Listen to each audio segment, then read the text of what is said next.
കാറിൽ ഇന്ധനം നിറച്ച ശേഷം പണം നൽകാതെ രക്ഷപ്പെടാൻ ശ്രമിച്ച തമിഴ്നാട് സ്വദേശികൾ പുനലൂർ പോലീസിന്റെ പിടിയിലായി.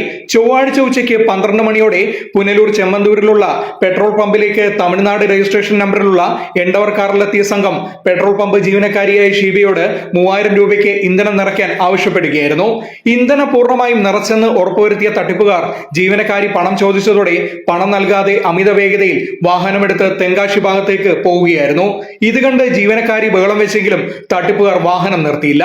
എന്നാൽ ഈ സമയം കൊണ്ട് പെട്രോൾ പമ്പ് ജീവനക്കാരിയായ ഷീബ വാഹനത്തിന്റെ നമ്പർ മനസ്സിലാക്കുകയും ഈ വിവരം ഉടൻ തന്നെ പുനലൂർ പോലീസിനെ വിളിച്ച് അറിയിക്കുകയും ചെയ്തു.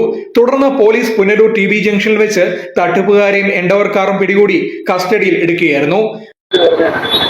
3000 രൂപ ഡീസൽ അടിക്കാൻ പറഞ്ഞു. 3000 രൂപ ഡീസൽ ഞാൻ സെറ്റ് ചെയ്ത് അടിച്ച് തീർന്നിട്ട് പൈസ വാങ്ങിക്കാനായിട്ട് അങ്ങോട്ട് ചെന്നപ്പോഴത്തേനും വണ്ടി സ്പീഡ് എടുത്തോണ്ട് പോയി. ഞാൻ എന്റെ പുറകെ ഓടി, വണ്ടി നിർത്തിയില്ല. അങ്ങനെ പോലീസുകാരെ വിളിച്ച് പറഞ്ഞത്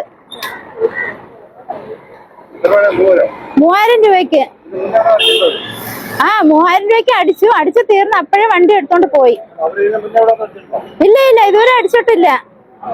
അപ്പോഴേ ഞാൻ വണ്ടി നമ്പർ നോട്ട് ചെയ്ത് അപ്പോഴേ സാറിനെ വിളിച്ച് പറഞ്ഞു.